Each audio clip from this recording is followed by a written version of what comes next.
apapun yang menjadi sumpeknya dia, membuat hatinya gak enak, Allah jadikan jalan keluar.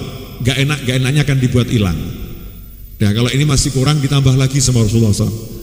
Apa yang menjadi kesulitan hidupnya, yang buat sempit hidupnya jadi susah apapun itu, makhroja, dikasih solusi. Ya, dikasih solusi. Nah, yang ketiga, ini yang dicari sama orang kalau pergi, pagi pergi, siang pergi, sore pergi, kadang malam nggak pulang.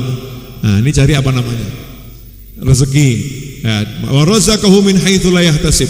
Dan Allah memberi rezeki dari arah yang nggak pernah dia sangka-sangka, nggak pernah dia hitung-hitung, nggak pernah dia perkirakan. Resepnya adalah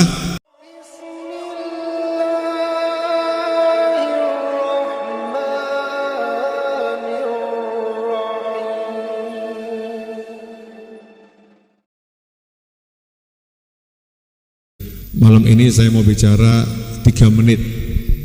Nah, mudah-mudahan 3 menitnya barokah. Nomor 1, welcome to Rajab. Selamat datang di bulan Rajab, Syahrullah al-Muharram, bulannya Allah yang dimuliakan, termasuk bulan yang dimuliakan Allah Subhanahu wa ta'ala. Di bulan ini kita dianjurkan nomor 1, doa biar dapat barokah dan bisa sampai Ramadan. Jadi habis sholat jangan ditinggalkan doa berikut. Doa ini pernah dibaca oleh Nabi Muhammad SAW kalau masuk bulan Rajab. Tirukan saya, Allahumma barik lana fi Rajab wa Sya'ban wa ballighna Ramadan. Allahumma barik lana fi Rajab wa Sya'ban wa ballighna Ramadan. Allahumma barik lana fi Rajab wa Sya'ban wa ballighna Ramadan. Ya, itu dibaca. Nikmat ya, Rajab minta barokah, Sya'ban minta barokah, terus minta disampaikan pada Ramadan. Jadi sebetulnya doa berkah Rajab sama Sya'ban itu cuman pengantar. Tujuannya yang akhir, wa ballighna Ramadan, dan sampaikan kami kepada bulan Ramadan. Jadi Kanjeng Nabi Muhammad SAW mengajari agar kita siap-siap Ramadan dari Rajab ini. Dari Rajab sudah siap-siap menghadapi Ramadan. Yang ketiga, ya, di bulan Rajab para ulama menganjurkan untuk banyak istighfar. Jadi istighfarnya apapun. Istighfar ini ibadah yang agung. Ya, ibadah yang agung. Jangan diremehkan. Apalagi kita banyak dosa. Yang enggak punya dosa saja, Baginda Muhammad SAW tidak pernah meninggalkan istighfar. Setiap kali bangun dari tempat duduknya, Nabi Muhammad SAW baca subhanakallahumma bihamdika asyhadu an la ilaha illa anta astaghfiruka wa atubu ilaik. Setiap kali bangun dari tempat duduk, kita kenal sebagai doa kafaratul majlis. Doa kafaratul majlis bukan doa yang dibaca di akhir majlis, bukan. Ya, jangan nanti akhir majlis baca doa itu tapi terus duduk-duduk masih ngobrol. Ya, doa kafaratul majlis disunahkan dibaca kalau mau meninggalkan tempat di mana kita duduk. Jadi mau pindah posisi dari duduk ke bangun. Nah, di situ baca doa kafaratul majlis biar dosa-dosanya diampuni oleh Allah Ta'ala selama duduk. Kalau ternyata duduknya tidak punya dosa, duduknya zikir, maka doa itu menjadi stempel dari Allah Ta'ala bahwasanya kebaikan yang dilakukan sewaktu duduk diterima oleh Allah Subhanahu Wa Ta'ala, kabul, diterima oleh Allah. Kemudian dihitung oleh Sayyidina Abdullah bin Umar radhiyallahu anhu, Nabi Muhammad SAW setiap kali duduk, sahabat menghitung baca istighfar sebanyak 100 kali. Ya, sebanyak 100 kali. Rabbighfirli wa tub alayya innaka antat tawwabur rahim. Itu dibaca oleh Nabi SAW sebanyak 100 kali, dihitung oleh sahabat Abdullah bin Umar radhiyallahu anhu. Imam Abu Hurairah itu kalau mau tidur tidak kurang membaca 1000 kali istighfar. Abu Hurairah tidak tidur sebelum 1000 istighfar. Di riwayat yang lain bahkan sampai 10.000. Tapi yang banyak dipegang ulama, sebelum tidur beliau baca istighfar 1000 kali. Itu Abu Hurairah. Ini manusia-manusia yang pertama Rasulullah itu maksum, gak mungkin berbuat dosa. Abu Hurairah adalah manusia-manusia suci, yaitu para sahabat yang mahfud, yang terlindung dari perbuatan dosa. Istighfarnya banyaknya luar biasa. Nah, kita yang dosanya banyak, Nah, istighfarnya sedikit. Makanya diperintahkan Rajab ini lebih banyak istighfar, latihan. Usahakan ba'dal isya baca Rabbighfirli warhamni watub alayya sebanyak 70 kali.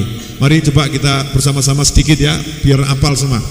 Tirukan saya, Rabbighfirli warhamni watub alayya.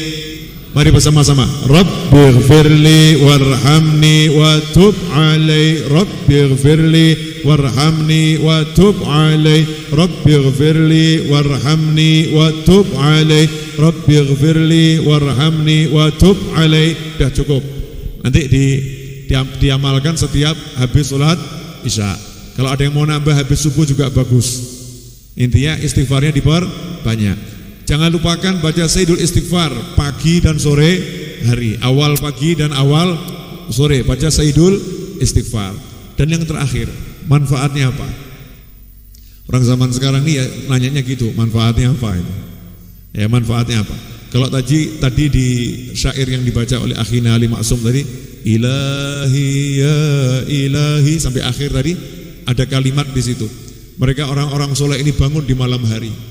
Ya bangun di malam hari bukan karena takut sama neraka, bukan karena merindukan surga, tetapi karena ingin memandang Allah Subhanahu wa ta'ala. Jadi yang dicari itu biar di akhirat bisa lihat Allah. Bukan takut sama nerakanya, bukan pengen surganya, tapi pengen Allahnya. Bukan beliau nggak takut sama neraka ya, dan tidak rindu sama surga, rindu sama surga. Juga takut dari siksa api neraka. Tapi dorongannya ibadah itu bukan itu. Iming-imingnya yang paling tinggi bisa melihat Allah Subhanahu wa ta'ala. Nah kalau kita diiming-imingi surga ya belum pengen, ditakut-takutin neraka ya belum takut, pengen lihat Allah apalagi ya itu belum nyampe, maka sama Rasulullah SAW dikasih yang kita paling pengen. Ya, tawarannya yang kita paling pengen. Ya, man lazimal istighfar. Siapa yang tekun istighfar, ajak istighfar, berkesinambungan istighfar, ja'alallah, maka Allah menjadikan untuknya min kulli hammin, apapun yang menjadi sumpeknya dia, membuat hatinya gak enak, Allah jadikan jalan keluar. Gak enaknya akan dibuat hilang. Nah kalau ini masih kurang ditambah lagi sama Rasulullah SAW. Apa yang menjadi kesulitan hidupnya, min kulli dzikin, yang buat sempit hidupnya jadi susah apapun itu, makhroja, dikasih solusi. Ya dikasih solusi. Nah yang ketiga, ini yang dicari sama orang kalau pergi, pagi pergi, siang pergi, sore pergi, kadang malam nggak pulang. Nah ini cari apa namanya? Rezeki. Wa razaqahu min haitsu la yahtasib. Dan Allah memberinya rezeki dari arah yang nggak pernah dia sangka-sangka, nggak pernah dia hitung-hitung, nggak pernah dia perkirakan. Resepnya adalah istighfar. Nah kalau kita merasa istighfarnya kurang, yuk kita perbanyak istighfar. Saya mau kasih amalan istighfar yang bisa dipakai sepanjang waktu, sepanjang masa Rajab, Sya'ban, Ramadan dan apapun. Mau atau nggak mau? Ya, ini sekaligus solawat, istighfar campur solawat, dan yang diistighfarkan seluruh umat manusia, ya, yang sudah meninggal atau maupun yang masih hidup sekarang. Tirukan saya ya. Ya Rabbi salli ala Muhammad waghfir wasamih man kana adhnab. Ulangi, ya Rabbi salli ala Muhammad waghfir wasamih man kana adhnab. Mari bersama-sama. Ya Rabbi salli ala Muhammad waghfir wasamih man kana adhnab. Ya Rabbi salli ala Muhammad waghfir wasamih man kana adhnab. Ya Rabbi salli ala Muhammad waghfir wasamih man kana adhnab. Artinya, ya Allah limpahkan sholawat kepada baginda Muhammad SAW, waghfir dan tolong ampuni, wasamih dan maafkan, man kana adhnab, siapapun yang telah berbuat dosa. Pada dalam suatu riwayat disebutkan siapa yang mintakan ampun untuk mukminin wal mukminat, maka Allah mengampuni dia sebanyak jumlah mukminin wal mukminat yang ada. Jadi kita sekali baca sholawat ini, semua umat Islam yang kita mintakan ampunan itu kita dapat sebanyak itu. Nah inilah kekuatan nih niat ya, niat memintakan ampun untuk orang lain. Itu tadi dari Maulid Simtuduror. Nah, kadang kita baca tapi nggak ngamalkan harian. Nah, ini kita pakai harian, satu aja yang dipakai ya.